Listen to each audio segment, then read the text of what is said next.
Hey, welcome back, guys.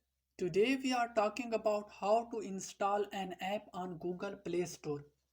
Why would you want to know how to install an app on Google Play Store?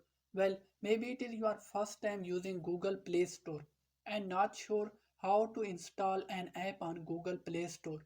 So today I am going to show you how to install an app on Google Play Store. Check video description and I will try to leave the written instructions. Installing an app on Google Play Store is quite simple and easy to do. Open the Google Play Store app. Now select any app you want to install. For example, I am willing to install this app. Click on it. Now click on install. It might take few minutes to install. After installing the app, you can simply click on open the app and use it. So there you go.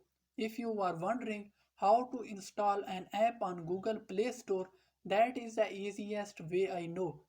If you know another way, please leave a comment below. Be sure to subscribe for more videos.